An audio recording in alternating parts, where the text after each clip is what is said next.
اتنے سیلفیاں بن رہی ہیں، اتنے فوٹو بن رہا ہے، کدی گنبد خضرہ شریف دے سامنے کھڑ کے بن رہا ہے، کدی مواجہ شریف دے سامنے۔ حیا مک گیا تے رسول اللہ کو گیا مجرم، گناہ کر کے پہنچا، حضور میں گناہ گار ہاں، تے انہاں دے سامنے فوٹو بنا رہا اپنے، میں مواجہ شریف دے سامنے کھڑا، حیا ہی مک گئی امت نو، ادب کوئی نہیں، تو پھر گل کیڑی رہ گئی؟ بھئی تسی کیڑے عمرے حج کرن جاندے ہو، تسی فوٹو کھچان جاندے ہو حضور دے نال؟ گھنٹیاں وج رہی ہیں نماز دے دوران، جناب نماز ہو رہی جناب، اس کے بعد فوراً جناب ایئرپورٹ تے اتریا، اتو ایک فوٹو بھیجا جی میں جدے پہنچ گیا، پھر جناب احرام بدیا، پھر جناب کعبے وچ گیا، تو ویکھ جی میں ہن طواف کر رہا تے اپنی تصویراں بھیج رہا۔ دسو کیڑا طواف ہے جڑا حضور دے سامنے کھڑ کے تو مواجہ شریف دے سامنے کھڑ کے تصویراں بنا کے بھیج رہا کہ جی میں حضور دے سامنے کھڑیا، تو حضور دے سامنے کھڑیا، باب جبریل کے پہلو میں ذرا دھیرے سے فخر کہتے ہوئے جبریل کو یوں پایا کہ اپنی پلکوں سے در یار پہ دستک دینا، اونچی آواز ہوئی عمر کا سرمایہ گیا، اینا پلکنا۔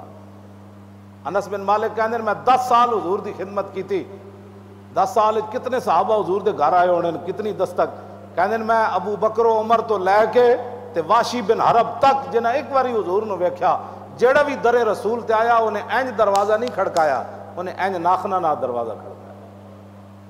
آج اسی کیڑے ادب دی طرف چلے گئے، ادب بھی کھو بیٹھے۔ ادب ہی تے ایک چیز ہے جیڑی بندے نو کتھوں چک کے تے کتھے لے جاندی بندے، کوئی تصویراں کھچان جاندہ مدینہ پاک، کوئی کعبے نال تصویراں بنا رہا، کوئی حجر اسود نال تصویراں بنا رہا، کوئی جناب اود پہاڑ شریف چ کوئی امیر حمزہ دی مبارک قبر نال تصویراں بنا رہا، تصویراں بنان جاندے ہو، اے سارا کچھ چھڈو، مالک ویکھ رہا ہے۔ اذ فرق بین موتی و حیاتی فی مشاہدتی لامتی و معرفتی باحوال و نیات و عزائم و خواتر و ذلک عنده جلی لا خفا به۔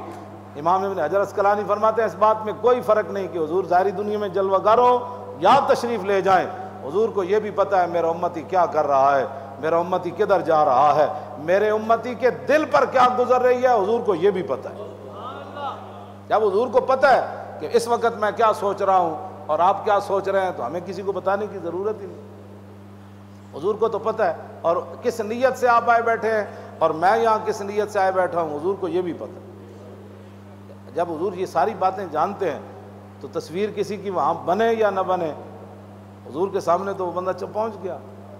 اپنے عمرے بھی صحیح کرو، اپنے حج بھی صحیح کرو، اپنی نیتیں بھی صحیح کرو، اپنے کرتوت بھی صحیح کرو۔ حضور نے فرمایا نا ایک وقت آ جائے گا تو میری امت اے بھی ہو جانا ہے، اے بھی ہو جانا ہے، اے بھی ہو جانا ہے، اے بھی ہو جانا ہے۔ آپ نے فرمایا فقال ذاک عند اوان ذہاب العلم، حضور نے فرمایا یہ وہ وقت ہوگا جب علم چلا جائے گا۔ حضرت زیاد بن لبید صحابی ہیں، وہ کہنے لگے کہ میں عرض کی تھی حضور کیف یذهب العلم نحن نقرأ القرآن ونقرئ ابناءنا ویقرئ ابناؤنا ابناءهم الى یوم القیامہ۔ حضور آپ فرما رہے ہیں علم چلا جائے گا، پھر میری امت پر یہ مصیبتیں آ جائیں گی۔ کیسے علم چلا جائے گا؟ ہم نے آپ سے قرآن پڑھا، ہم اپنے بچوں کو پڑھائیں گے، ہمارے بچے اپنے بچوں کو، پھر قیامت تک ہمارے بچے قرآن پڑھاتے رہیں گے، تو علم کیسے چلا جائے گا؟ آج قرآن کو لوگ علم سمجھتے ہی نہیں، حالانکہ حضور کے سامنے تو علم نام ہی قرآن کا رکھا۔ حضور نے کہا علم چلا جائے گا، صحابی نے آگے یہ نہیں کہا بیالوجی چلی جائے گی، ٹیکنالوجی چلی جائے گی، علم چلا، اور کہا کیسے علم چلا جائے گا؟ نحن نقرأ القرآن ونقرئ ابناءنا ویقرئ ابناؤنا ابناؤهم الى، کیسے علم چلا جائے گا حضور؟ ہم آپ سے قرآن پڑھتے ہیں، ہم اپنے بچوں کو قرآن پڑھائیں گے، اے علم۔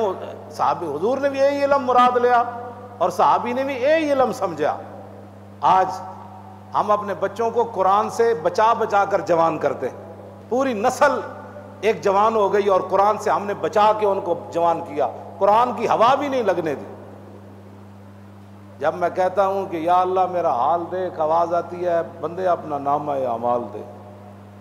وہ معزز تھے زمانے میں مسلمان ہو کر اور ہم خار ہوئے تارک قرآن۔ علم تو حضور نے بھی اس کو قرار دیا قرآن کو، اور صحابی نے بھی یہی سمجھا، تو آپ نے فرمایا ان کنت لا اراک من افقہ رجل بالمدینہ ثقلت کا امک زیاد اولیس ھذہ الیہود والنصارى یقرؤون التوراۃ والانجیل ولا یعملون بشیء فیہما۔ فرمایا میں نے تو سمجھا تھا زیاد تم مدینہ پاک میں بڑے عالم آدمی ہو، بڑے سمجھدار ہو، تیری ماں تجھے روئے یہ کیا بات کر رہا ہے تو؟ فرمایا یہ یہودی اور نصرانی نہیں ہیں جو تورات اور انجیل پڑھتے ہیں، عرض کی پڑھتے ہیں؟ تو فرمایا پڑھتے ضرور ہیں لیکن جو اس میں لکھا ہے عمل نہیں کرتے۔ فرمایا میری امت بھی قرآن کو چھوڑ دے گی۔